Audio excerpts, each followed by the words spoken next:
commence quelques mots en français et la suite sera en anglais.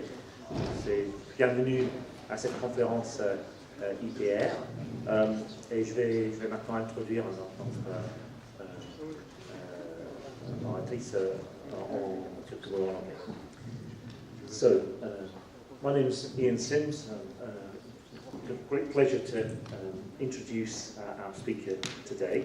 As some of you will know, today's lecture is part of a workshop called Atmostel, celebrating the career of our recently retired colleague Brian Mitchell. And when Brian suggested that we might ask Ewine van Dishoeck to come and talk, I immediately said, great idea, but I'm not sure whether she's going to have time this year, as I think you'll see. But obviously I was wrong, and I'm delighted now to introduce Ewine. And to do this, I've borrowed some text published as part of the Kavli Prize, which she's recently been awarded.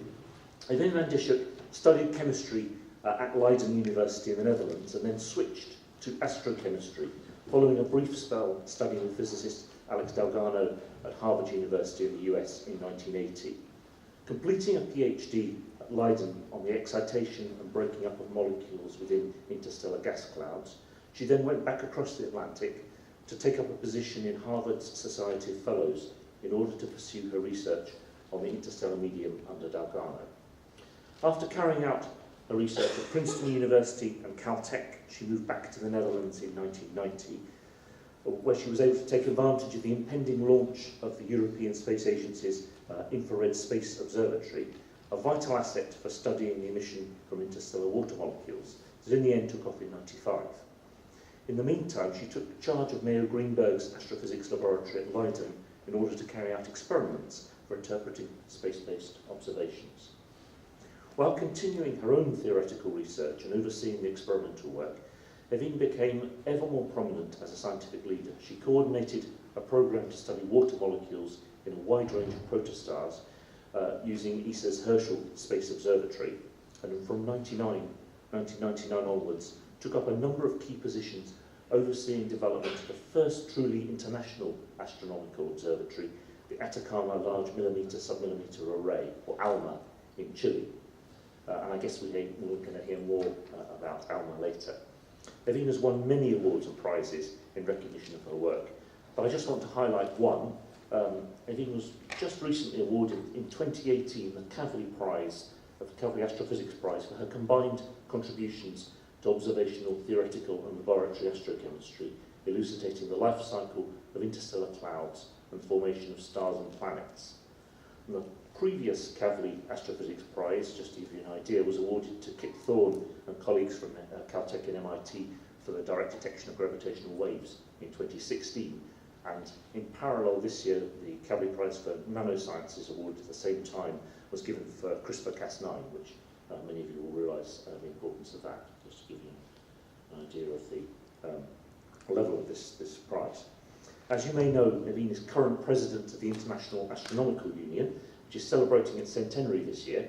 We're especially grateful, Ewine, for making time in your very busy schedule to come to Rennes for this IPR lecture, and also for the celebration of the career of Brian Mitchell, which is taking place mainly in the lecture theatre in chemistry. But I can't stop this introduction without highlighting one more aspect of Ewine's career, and that is her support for young researchers, which she's well known. When I looked at the list of her former PhDs and postdocs on her CV, it reads like a directory of a very large proportion of researchers worldwide in astrochemistry. So with that, it gives me great pleasure to invite you to give your lecture entitled Molecules from Clouds to Disks and Planets.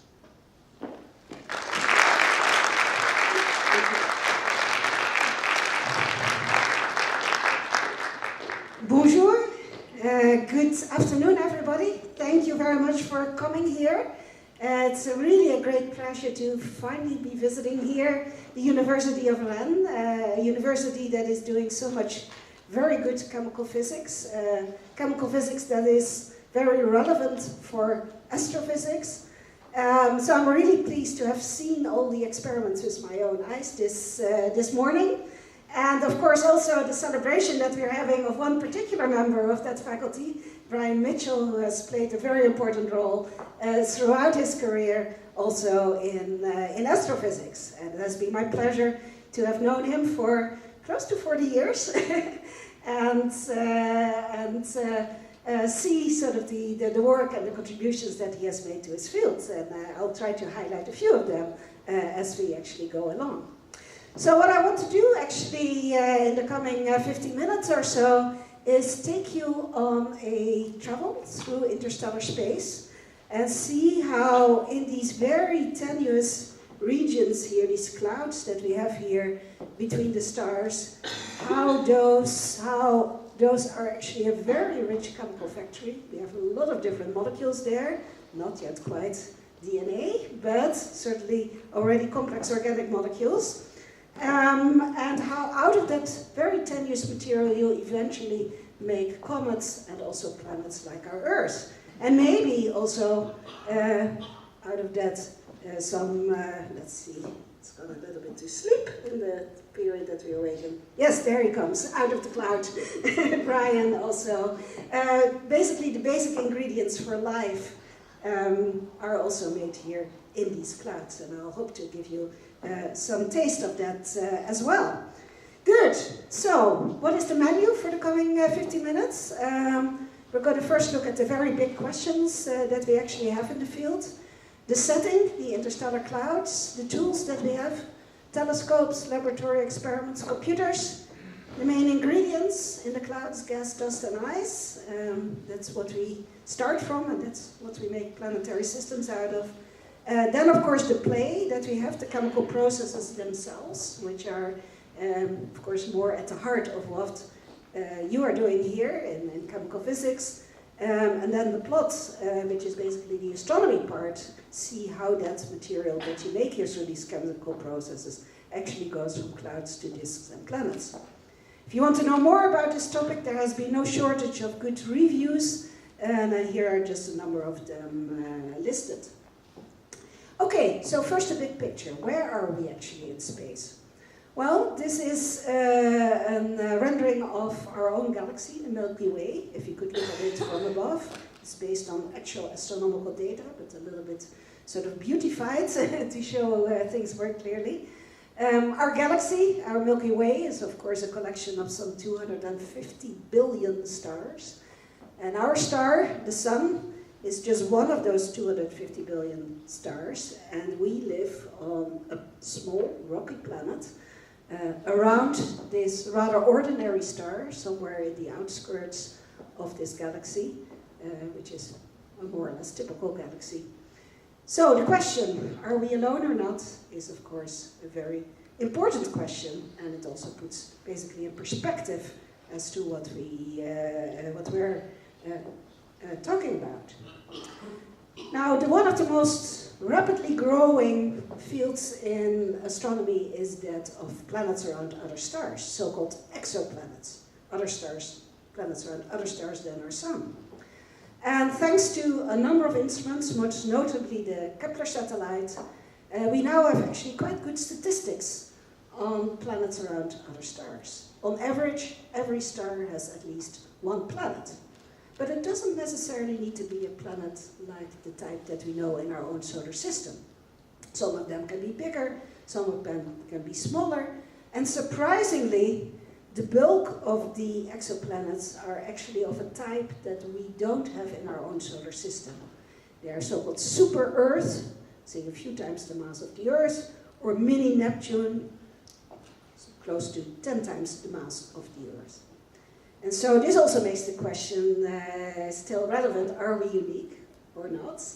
We haven't found sort of the twin of our own solar system yet among all of these exoplanets. And what also sets this variety of exoplanets that we have? Why are some of them small and why are some of them large? And then, related to this, we can of course look at other planetary systems that are currently forming, but we can also try to reconstruct the history of our own solar system. And we can do that basically from meteorites that fall on Earth still on a daily basis, That's basically material from asteroids in the inner part of the solar system. And then you can also look at comets, which consist not just of rock, but basically of a combination of rock and ice. And they have been, for the majority of their lifetime, in the outer part of the solar system, where they have been hardly unchanged. So these could be the most primitive material that is still left over from the formation of our own solar system. And we have had some fantastic missions to comets very recently, most notably the Rosetta mission that I will come back to at the end of my talk. But the bottom line is that these are all messengers of what happened in our own early solar system that can help us to reconstruct sort of our own history. So this is literally the billion-dollar question, because these experiments are expensive, of the order of $1 billion or euros. But it basically addresses the question as to how were we formed some 4.5 billion years ago. Okay, so this lecture is aimed at non-specialists, so let me take you to some basic observations as to where we actually find molecules. So this is a nebula that most of you may have seen before, the Orion Nebula.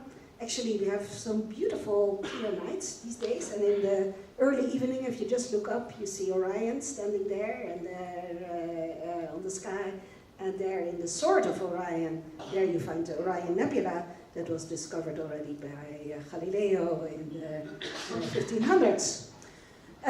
So this is a more modern picture taken with the Hubble Space Telescope. What you see is quite a number of bright stars. You see this very colorful nebula.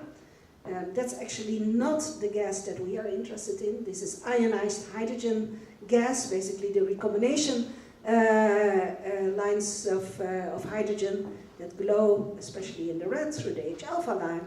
That's not what we are interested in. We are interested in these dark regions that you see over here. And they are so dark because they contain not just gas, but also very tiny, small, solid particles that we call dust grains.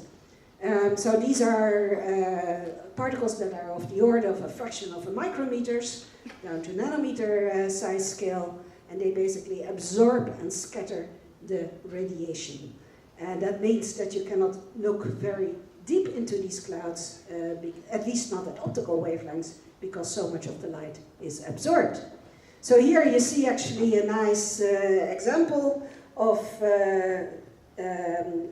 another nebula, the Carina Nebula, again data from the Hubble Space Telescope. And you see here these dark clouds as sort of a silhouette in front of a bright nebula.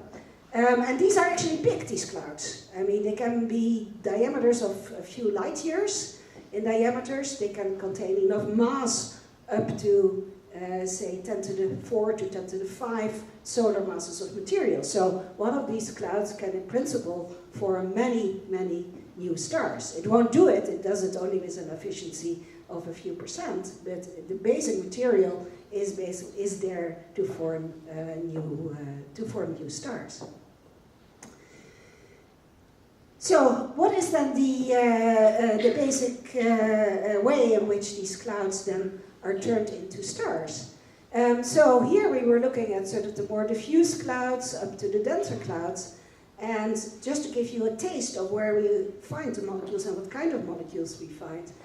Here we start from the most tenuous clouds, particles of typically 100 per cubic centimeters, and we find simple molecules there, simple hydrides, and this little molecule that is one of Brian's favorites is H3 plus ion that we see there. If you go to the denser clouds, then actually we start to find more complex molecules.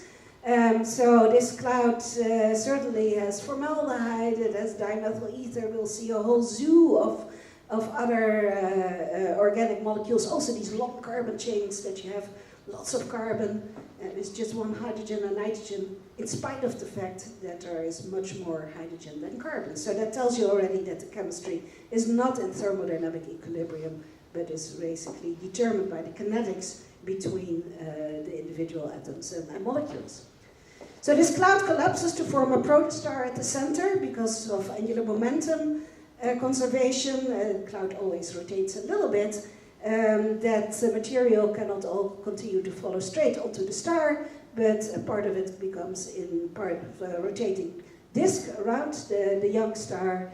And what you see here is again simple molecules, and now also some more complex molecules are starting to be found here as well. And then this disk basically is where the planets are forming.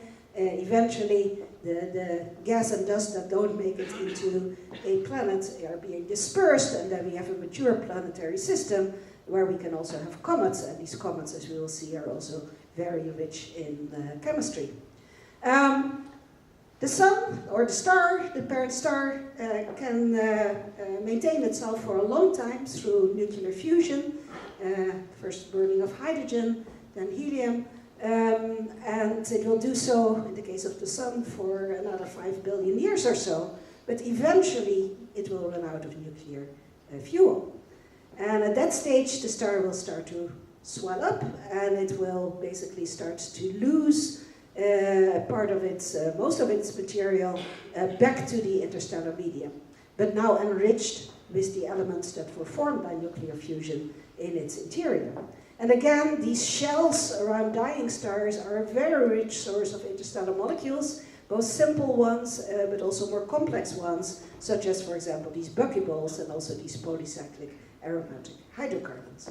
So you see already that we have a large variety of molecules, but that we sometimes see specific molecules under specific conditions. And that is, of course, nice, because that means that we have not only a laboratory for studying chemistry, but that in principle we can use these molecules also as probes of the specific physical conditions that we have at each of these stages. So it's really this interplay between chemistry and physics, the astrophysics basically, that makes this field such an interesting field to work in.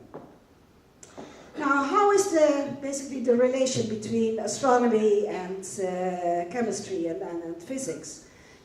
So there's basically a golden triangle between these different parts of the field. There's of course the observations, and I'll tell more about it in a moment, which are primarily at the longer wavelengths, at infrared and millimeter wavelengths.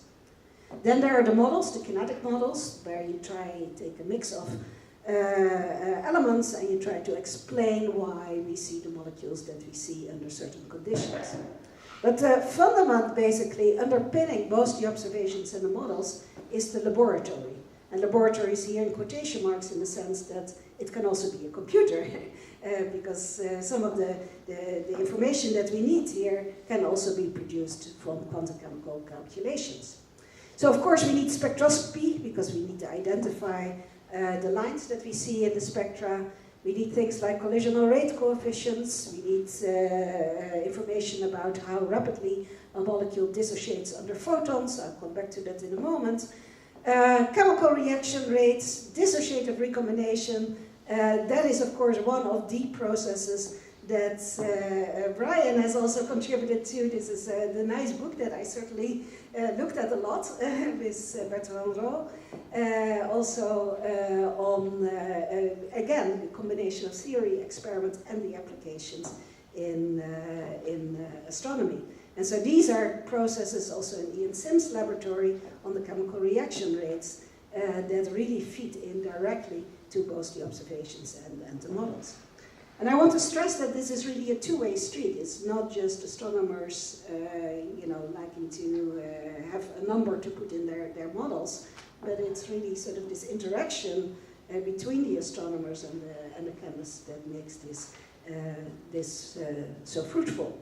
Now, I've been fortunate to have several new groups in laboratory astrophysics, and also several new types of experiments over the last years, such as here, experiments using helium droplets to look at very specific processes, cavity ring down, cross beam experiments, ultra-high vacuum surface science techniques, which are now more and more applied to astronomy, and of course the very challenging new Cresu experiments that is being built here in Rennes with the chirp pulse at the end in order to detect also the reaction products that are happening there.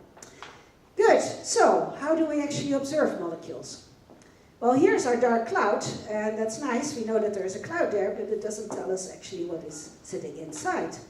To study what is sitting inside, we need to go to longer wavelengths. We need to go to, for example, to infrared light. That is what you see here in this little movie, is where we basically go from the from the optical to the infrared light. This is data from the Spitzer Space Telescope. And we're also zooming in, and now you see that in the infrared, we see that this cloud has actually embedded in it a young star, which is, has an outflow. It's trying to push away its surroundings, these jet that you see there, and you see that only popping up at the longer wavelengths, at the mid-infrared wavelengths. So we need this longer wavelengths in order to penetrate these dusty clouds.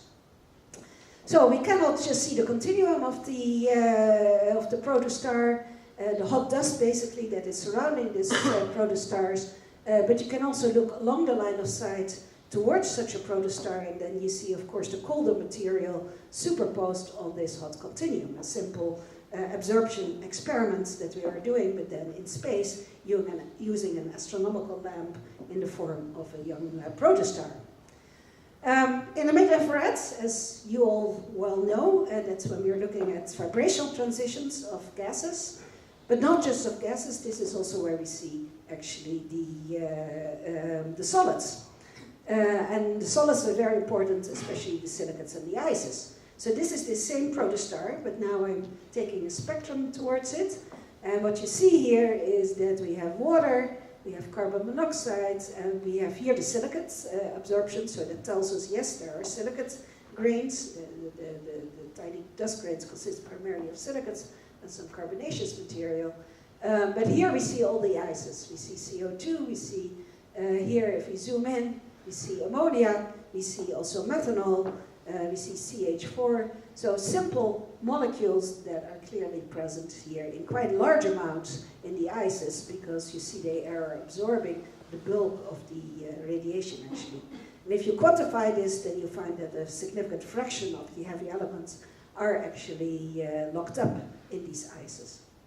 In fact, the ice abundance is remarkably similar across the galaxy. If we look at a low mass star forming region, a high mass star forming region, or a background star, and we do that for hundreds of different sources, as we've been able to do with the Spitzer Space Telescope, then you find actually that within a factor of 2, the abundances are actually remarkably similar. So that tells us that the ice formation process is actually quite robust, and I'll come back to that shortly. To do this, of course, we need to have telescopes, and in the infrared we know that our own Earth's atmosphere absorbs quite a bit of the radiation. Of course, our Earth's atmosphere is full of water, it's full of CO2, so we need to go above the Earth's atmosphere to observe these molecules. So you can do a little bit from the ground, and we have some powerful telescopes on the ground, but the bulk of these data actually come from space telescopes that fly above the Earth's atmosphere. And we have been very fortunate to have had the Herschel Space Observatory in the last decade. That was quite unique, had a unique set of instruments that were particularly well suited to observe water. There are new missions on the horizon, the James Webb Space Telescope, the successor of the Hubble Space Telescope, that will be launched in 2021, 6-meter diameter, so much more sensitive than any previous instrument. And also these so-called extremely large telescope, especially here the European extremely large telescope, 39-meter diameter mirror, much bigger than the current 8-meter diameter mirrors that is being built already at the moment, and will hopefully see first light somewhere around 2025. So there is also, for you, the younger people in the audience, it's good to know that there are lots of opportunities. So that's the infrared, vibrational transitions. Of course, molecules also have rotational transitions, pure rotational transitions. And those occur primarily in the millimeter wavelength range. primarily excited by collisions, and then of course you see the radiation going down.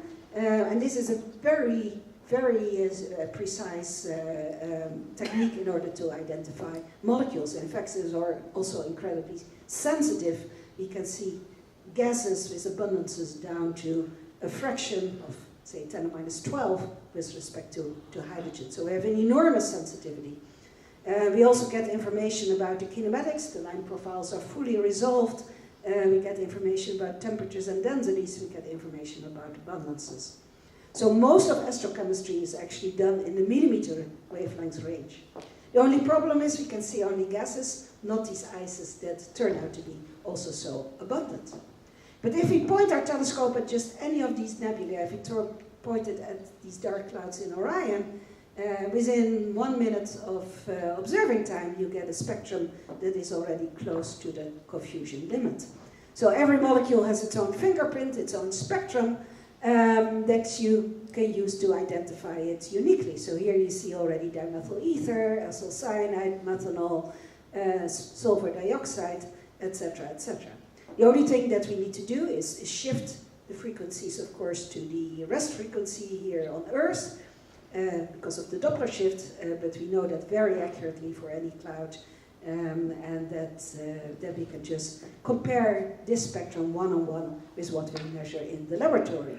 And so this is just one example of a tiny part of the Herschel spectrum, Hydra spectrum of Orion. We just take this little part over here, we blow it up, and then we see that we have here a whole set of molecules that actually contribute to these features, and that you can fit already most of these features with the right intensities, right positions, right relative intensities through these different molecules when you simply assume an excitation temperature. So Herschel was fantastic in observing these molecules, but an even better astrochemistry machine is ALMA, the Atacama Large Millimeter Array. It was mentioned already. ALMA means soul in Spanish, and I've put a little bit of my soul into ALMA and helping to make it happen. It was a collaboration it is a collaboration between Europe, East Asia, and North America, and together these continents put this fantastic telescope consisting of some 66 dishes here on a high altitude plane in North Chile. So we are at the millimeter wavelengths, so the continuum that we're seeing here is basically the cold dust, and the lines are all due to the rotational transitions of the molecules. And this was not just a scientific success, but also a big technological success. Just think of the logistics of getting all of the parts of these 66 telescopes from 3 different continents in North Chile. So that was a logistical and also technological feat in order to bring that all together and put all these parts together at a mid-level facility in North Chile, then test the telescopes here at sort of 3,000 meters, then put them on a big truck and drive them up the mountain, and then finally put them in the high altitude array. And so here you see then the Llano de Chasnantor in Chile. It's one of the most beautiful places on earth that I know, so please, if you have a chance, please go and see that, and I can tell you that it is literally and most figuratively a breathtaking experience to be up there at 5,000 meters in order to see these telescopes. ALMA is now in full operation, and I'll show some more of the results a little bit later. A little bit more still on the basics. So the ingredients, what do we actually have in these clouds? We of course have the abundances of the various elements, and if you put hydrogen at 1, hydrogen of course made in the Big Bang already together with helium, then the other elements are all down at just a fraction of a promille actually compared with hydrogen. So we are actually having this very tenuous and rather cold gas, consisting mostly of hydrogen. So it's no surprise that chemists some 50 years ago told the astronomers don't even bother to look for molecules because you won't find them under these conditions. So the astronomer's periodic table looks a little bit different from what we actually had in the lecture room this morning. Some of you may know actually that this is the International Year of the Periodic Table. This year we had a very nice opening ceremony in Paris last year, and there will be conferences throughout the world on the periodic table and the origin of the elements actually throughout 2019. So that's another celebration that is happening. But it is one that is of course very much tied into astronomy, because the bulk of the elements in the periodic table have their origin in astronomy, either in the Big Bang nucleosynthesis or in the later stages of stellar evolution. Okay, well, in spite of the early predictions, actually a wide variety of molecules was found in interstellar clouds since it started in the late 1930s, and then continued and started to blossom really in the 1970s when millimeter telescopes became available. And now we have close to 200 different molecules, not including the various isotopologues. And interestingly, the number of new molecules is still sort of increasing at a rate of about 3 per year. So we're always still with surprises of new molecules that are found. One set of molecules that was started to be discovered in around 2006 is a set of molecules that are also actively studied here actually in Rennes, and also interest of Brian through the Electron Attachment actually. Here you see one of the first detections of C6H- negative ion. These were actually predicted already in the 1970s or maybe even earlier, but they were not detected until rather late. And that was probably because people started to look for the smaller ions rather than the larger ions, which are actually formed more easily because of their higher electron affinity. There are some other interesting new detections over the last few years of new molecules. This is one I like, the cyanide. So we are now in 3 carbon species. So this is the N-propyl cyanide that was already known in the galactic center, but this is isopropyl cyanide. This sort of has the branch here, which is actually more characteristic of amino acids. Or I should say, amino acids have not yet been detected in interstellar space, but certainly some of the precursors for those have been seen. Also, the first chiral molecule has been detected here in propylene oxide, again here in the galactic center. We don't know yet whether there's more of the left-handed or the right-handed part. For that you need polarized information, but certainly the fact that these molecules are there is already an interesting discovery. There are also these very large carbonaceous molecules, as I said, polycyclic aromatic hydrocarbons. Those are only known through their vibrational transition, so we don't have a very unique identification of these molecules. What we do know is this one that has just been detected by Brett McGuire. This is benzene, basically with a nitrogen at the edge, a CN group. That has just been found in a dark molecular cloud. It's actually a very interesting detection. And then these fullerenes, which of course were co-discovered by Harry Kroto, who was an astrochemist. He was thinking about these long carbon chains, but then realized that if you fold them up, then you get these stable fullerenes, especially C60 and C70. Good, so those are the ingredients. Then a little bit about the chemical processes. So we have more than 200 different molecules, so you can already think that, well, if I just want to look at the pathways to get to all of these molecules, there must be thousands and thousands of reactions. And that is true, there are thousands and thousands of reactions, but fortunately there are only a few different types of reactions. And all of them are two-body processes because the densities are too low. There's basically no LTE chemistry appearing. So you basically have to look at how can I form a bond in space, how can I destroy a bond in space, and how can I rearrange a bond in space.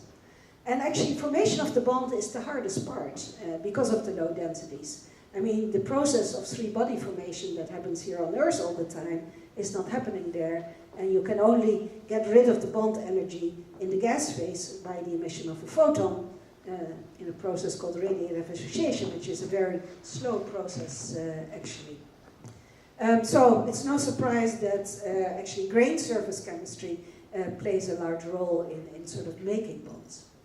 Destruction of bonds, photons, UV photons are clearly very effective, but another one for ions, and this is of course where Brian's work comes in very much, is dissociative recombination. In fact, here we have it, yes.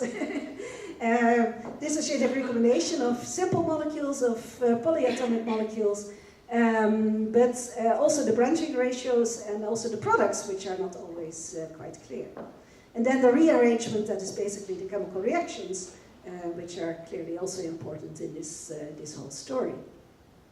So let's look actually at one of my favorite molecules, water. And so let's start with oxygen, and how do we actually get to water?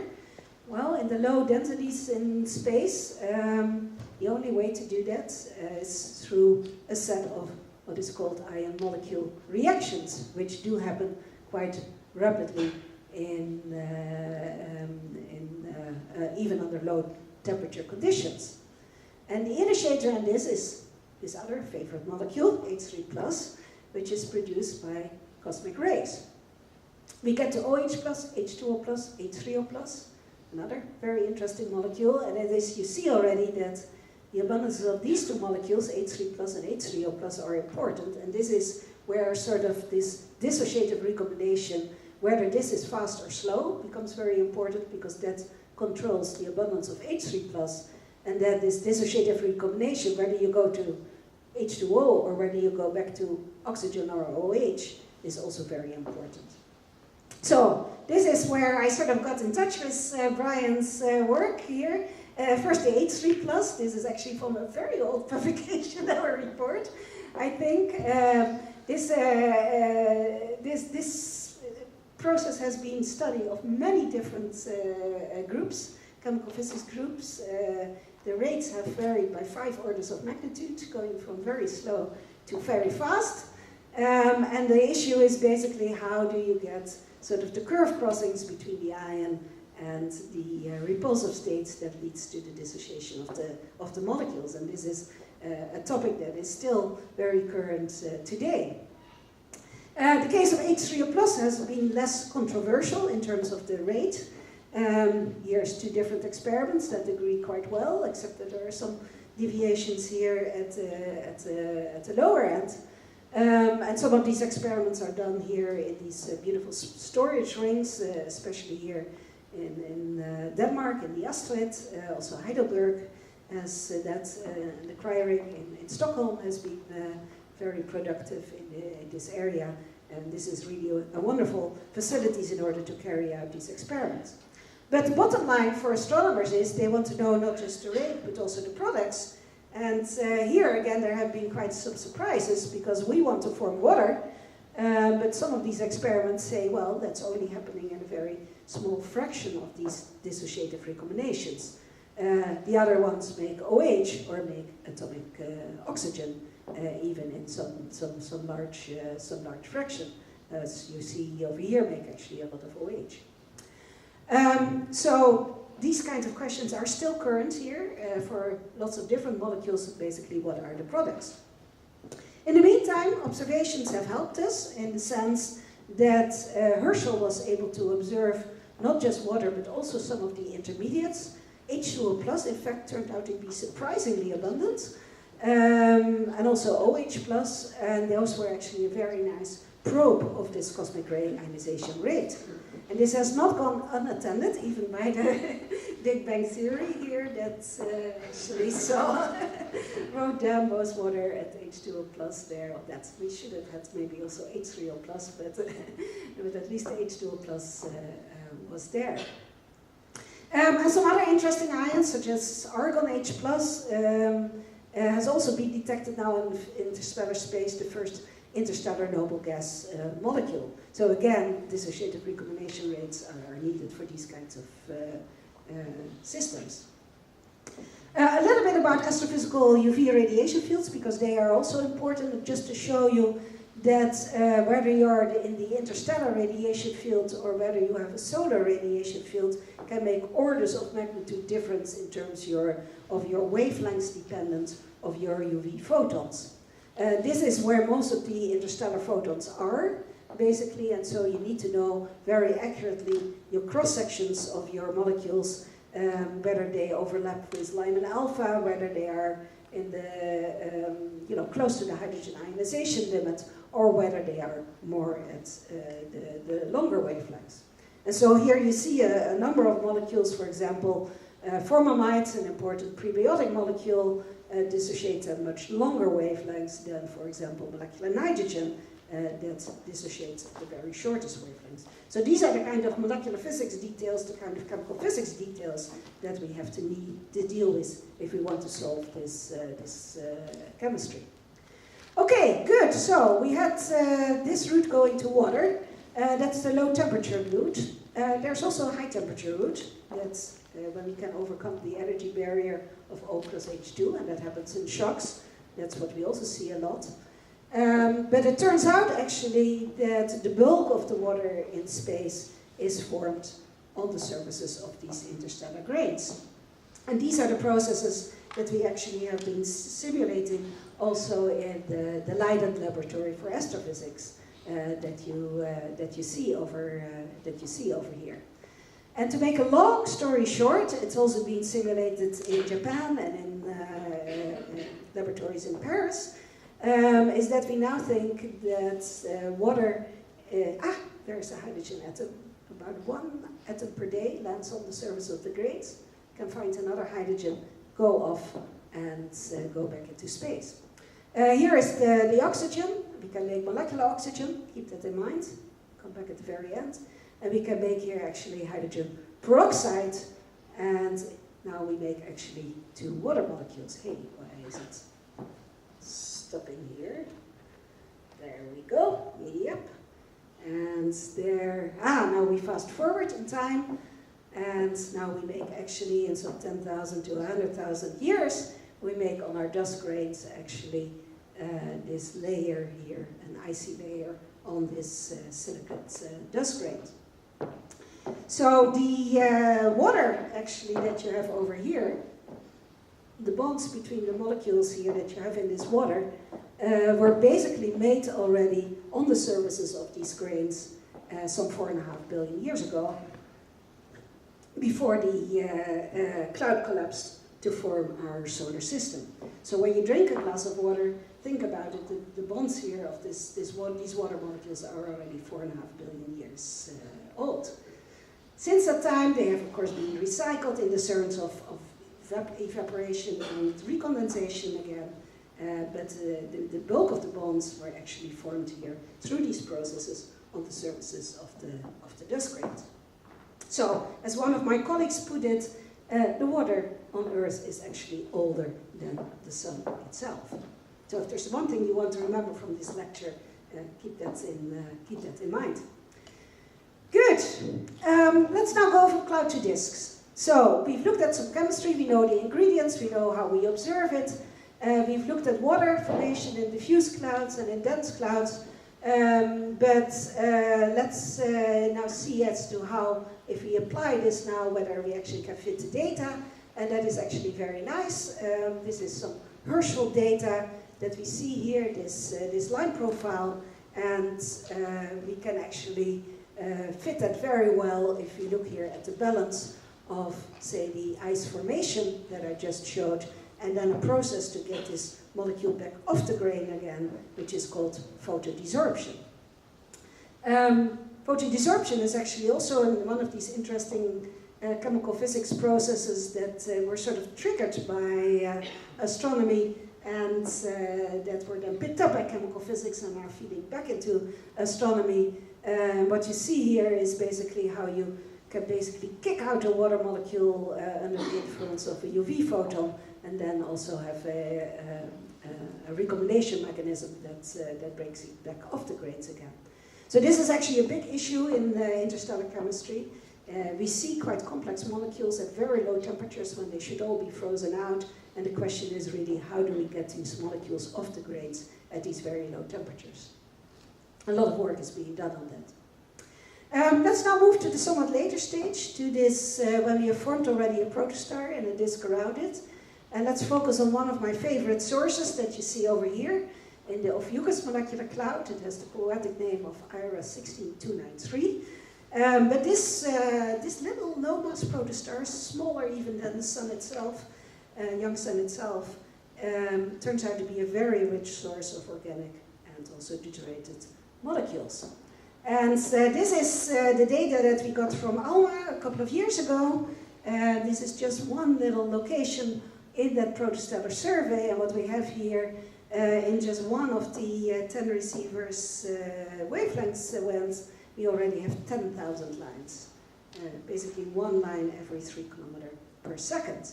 And we have not just a spectrum, we basically have an image of all of these lines. So we have 10,000 images. So this is a fantastic data set to work with, and the students, especially those from Jes Jurgensen in Copenhagen, and also in Leiden, have been digging through these data in order to basically make an inventory of what we see around this tiny little low-mass protostars. And again, we are sort of getting to more and more complex molecules. For example, the first 3-carbon molecule, propanol, has now been seen in this source, previously only seen in high-mass regions like Sagittarius and also Orion. Methyl isocyanide, a molecule that we recently discovered in this source as well, and acetamide has also been seen here. No glycine yet, so that's one thing that we can put an upper limit on. And so especially here, Niels Lichterenk has been doing his thesis in Leiden in both looking at the laboratory experiments and as to how you form these molecules on interstellar surfaces, and then also working with the observational data. Similarly, we have been doing experiments in Leiden, especially here Ko-Ju Chang, together with Harold Linnaerts, in how we actually make the oxygen-rich complex organic molecules, especially glycolaldehyde, ethylene glycol, and it turns out that actually through quite simple reactions starting from carbon monoxide, you can already lead to this chemical complexity. In fact, you can even make glycerol already and glyceraldehyde, sort of more and more complex molecules, just simply starting from carbon monoxide at low temperature with atomic hydrogen. And so this is a little bit contrary to some of the other views that you need always heating or you need always UV radiation in order to trigger the formation of these complex molecules. It can already happen even at very low temperatures without a need for this UV radiation. There's also very high deuteration fractions that we have. The overall deuterium abundance in the universe is of the order of 10⁻⁵. Yet we see abundances of a few percent in these complex molecules. And in fact, this is very much a characteristic of low temperature interstellar chemistry, where especially at these low temperatures with time, we get very high abundances of these deuterated molecules. So it's really a signature of low temperature, both gas phase and grain chemistry. And we can now use that again to group our complex organic molecules in terms of their excitation chemistry, which probably has to do with their binding energy, and then also the fraction of deuteration, which probably has to do with their formation time as to how and where they were formed. And so this is an interesting way of starting to form and group our complex organics. Okay, so let's go from clouds actually to disks. And basically, what we want to do is basically start to form planets. And to do that, we need to go from these micron-sized grains to much bigger and bigger objects. And the best way to do that is under high densities in these protoplanetary disks. But the problem is that these disks are small. If we put them on this sort of picture that we have here, it would be, whoops, it would be that tiny. So that was the motivation in order to build ALMA, that we really wanted to focus, we wanted to be able to zoom in on these protoplanetary disks where planets are basically currently forming. And that has been the big breakthrough with ALMA, and we really are seeing sort of a new era here of observational planet formation, where we see not just these disks, but we actually see all kinds of rings, gaps, spirals, structures, asymmetries, all kinds of structures in these protoplanetary disks that are indicative that probably planets are forming there already. And the sizes of these structures are really of the sizes of our own solar system. So we're really starting to see now planet formation in action, and that's sort of the excitement that we're having in this field over the last few years. Now, ALMA can also quantify sort of how common these disks are. We've already seen through the observations that I showed that complex organic molecules, water, they're basically present around every forming star and planetary system. How about material to my planets? Well, here is just 1 minute of integration time with ALMA, pointing at all kinds of young disks around stars, Titori stars, hundreds of Titori stars, and we basically detect the bulk of them. So this tells us that also the ingredients for planet formation are very common in the universe. How do we then form the planets? Well, that is still a big question. That's something we don't understand yet. What we do know is that water ice and snow lines, like you see here in nature, they actually do play a role in that, in the sense that snow lines enhances the mass of solids. It makes it also easier to stick together, to glue particles together, and that then leads to larger and larger particles. And it may be no surprise that in our own solar system, if you're close to our sun, it's hot, and we don't have ice, we only have rocky planetesimals, but outside we actually have icy planetesimals. And it may be no coincidence that the giant planets are all outside the ice line in our own solar system. Although the jury is still out of that on the role of the ice lines, but it is certainly giving a hint that this is important. And again, with ALMA, we are starting to image now these ice lines in these protoplanetary disks. Very nice work here done by Karin Oberg and her group. So, in a nutshell, sort of planet formation 101, we start with these very tiny dust grains, micron size. They stick together, and we see here an example of how they stick together. And they basically go to larger and larger bodies. Here you see animation of one of these protoplanetary disks, and we're now starting to zoom in into that, and you see these dust particles, and they basically, when they collide, they can either collide very fast, then they go apart again, but they can also do it more gently, and then they stick, and they basically form larger and larger and larger bodies, until eventually you can make what is called planetesimals that you see over here, then planetary embryos, and then finally a terrestrial planet that may or may not look like our own Earth. But these are really the building blocks. I mean, this is where a critical stage in planet formation, sort of planetesimal size, kilometer size, cometary size, because that is when gravity starts to take over and you can start to actually grow and collide through gravity and make these larger planetary embryos. And this is where the excitement about the Rosetta mission actually has come in, because there we are basically measuring the abundances of these molecules in situ. Whereas in the young disks that I showed you, we're observing also the just sublimated ices. So Rosetta had actually a very good nose, a mass spectrometer, in which it could sniff the gases that were coming out of this comet, and it was sniffing many of the same kind of molecules that we also saw in our ices, that we saw in our interstellar clouds: water, CO2, methanol, CH4, all kinds of the same ices. One surprise, molecular oxygen, that was actually surprisingly abundant. And that was only because now there was the high mass resolution that we could actually separate mass 32 from O2, which is 16 plus 16, from sulfur, which is also 32, and methanol, which is also 32. And then it was shown that O2 is actually dominant, and that is actually a bit of a puzzle as to how we get so much O2, but you saw that movie already about how we could make O2 on the surfaces of grains. It requires conditions that are a little bit warmer than normal, suggesting that our solar system may have been formed in a cluster of young stars. We find other interesting molecules, a whole zoo, literally, of molecules, and again, some of the same ones that we actually also saw in our interstellar clouds. Actually, glycine has been detected here in this comet unambiguously.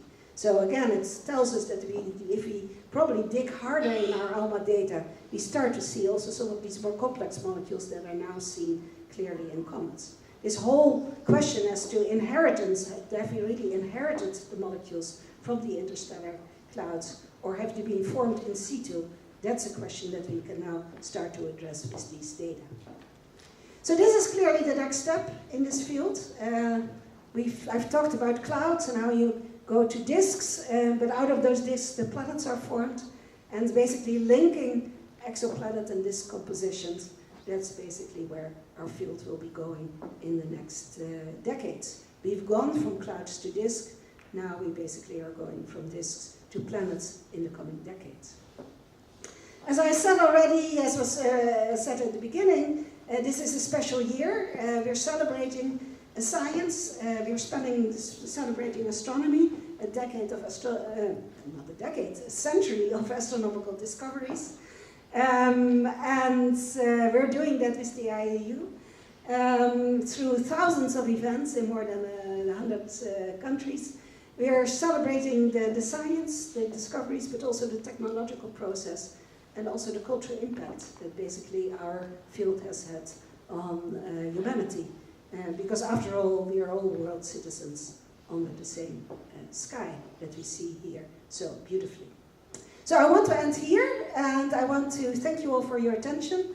And I would also want to say that none of our dreams would have been possible without the dedication from the chemical physicists, without the spectroscopy, the chemical physics. So a salute to all of you here in this room, and especially a salute to Brian for making a contribution to all of this. Thank you so very much.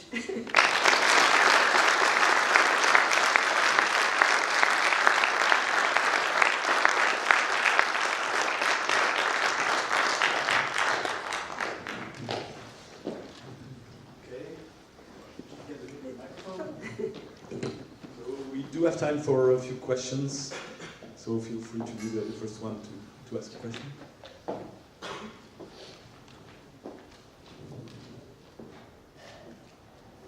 Thank you very much for this very interesting travel in space. I have a question dealing with formation of water at the surface of dust grains. You have shown an animation, and you have shown after that a theoretical model just for describing what happened at the surface of the grain. And you mentioned that it works like a catalytic. There is a catalytic effect at the surface. Can you go in more detail on this point?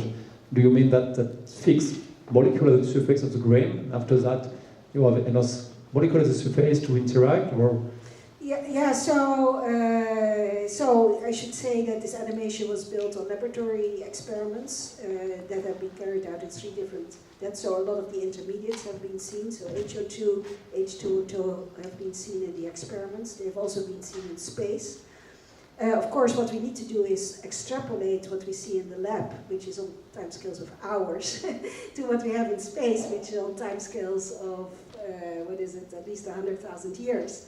And for that, there are people, especially Herman Kuppen, who has developed basically Monte Carlo models that can basically take the basic reactions and basic processes that we see at a microscopic level in the laboratory, and then simulate that up to much larger timescales. But you're absolutely right, that's a step that needs to be done. Because you mentioned there is some hydrogen bond between the molecule and the surface. So for dissociation, you need to go above this link. So well, there are all kinds of microscopic details that one would need to take into account, because of course interstellar surfaces are not regular, they can be very irregular, so you can have specific locations where the molecules or the atoms might like to be. Also the way of how you get it off, indeed the energy dissipation. Once you form a bond, where does the energy go? Those are very important questions. What I can say is that as nature, the universe tells us that this formation process is very robust. We see it along all lines of sight and all kinds of clouds, which may have had different histories, etc. And yet we see abundances that are at sort of the factor of 2 level the same. Whereas if you would look at each of these individual processes, you could get orders of magnitude difference, you would expect. But that's not what we're seeing, so it must be robust, what is happening. Thank you so much.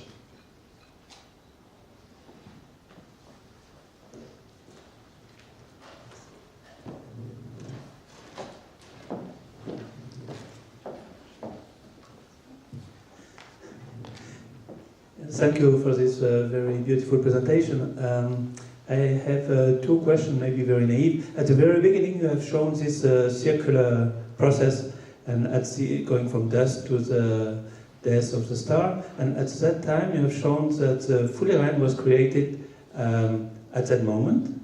Is it the only condition to create such big molecules? How the fullerenes are formed. Yeah, that's a good question. They have been observed mostly in the sort of the late stages, but now also more recently in sort of the what is called photon-dominated regions, PDRs, that are clouds exposed to intense UV radiation. And in fact, there's very interesting work by Olivier Bagnier and Alexander Thielens that have shown, and other groups that have shown basically how from a pH molecule you can, under UV radiation, dehydrogenate it, and then it starts to form basically a fullerene. So it's, again, a very interesting chemical physics process in a question that has been triggered by astronomy. And my second question is maybe much more naive. I was discovering this circle, and so I was wondering, how do you discriminate what happened at the very beginning and what's come out after one turn? Yeah, exactly, because several of these turns have happened already in our Milky Way. So the formation of the first stars in the universe is definitely different from the process that I've shown here. So you need to make the first stars in order to make the first heavy elements. The heavy elements are important as coolants of the clouds, making them collapse, basically cooling down to lower temperatures and making them collapse. So how the first generation of stars was formed in the universe, that's a very separate active topic of discussion. What we see in the universe is that it happened very fast, because my colleagues are observing galaxies only a few 100 million years after the Big Bang, and they already have almost close to solar abundances, at least some of them have almost close to solar abundances of carbon, oxygen, etc. So they must have had already several generations of massive stars producing those elements. Yeah. Thank you for your presentation. I have a question about the disruption process, because this is related to chemical potential and temperature. So I was wondering, could we imagine a mechanism where the absorption of light, which can warm up the dust and modify the chemical potential or the equilibrium, could play a role? Or? Yeah. Certainly, if you have enough radiation to heat the grain to temperatures above the desorption temperature of the molecule, then it will just thermally desorb. Most of the radiation that is absorbed by the grain is actually very quickly, is of course distributed through the grain and is then re-radiated in infrared emissions. So the grain cools down very effectively itself. So it's not that easy. I mean, we're definitely seeing these molecules coming off at temperatures that are well below the desorption temperatures of these molecules, which has led then to a lot of different processes that could cause that. I mean, the process of photodesorption that I described is one of them. There are cosmic rays that can do it, and then there's the process called chemical desorption that is being actively studied now in laboratories.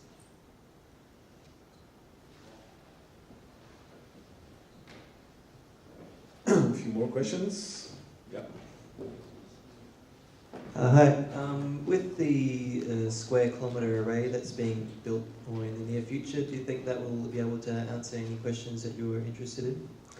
Well, the square kilometre array depends first whether they will have sort of for SKA a high frequency band. The first generation of SKA is primarily low frequency, that's not where there are molecular transitions.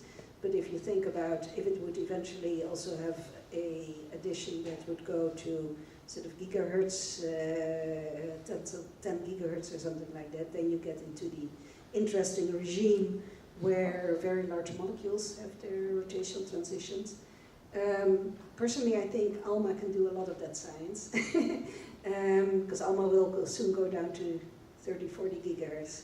And SKA will not have a square kilometre array. It doesn't have the funding for that. So, so it will be, I think ALMA is basically your best bet for, for looking for large molecules. Thank you.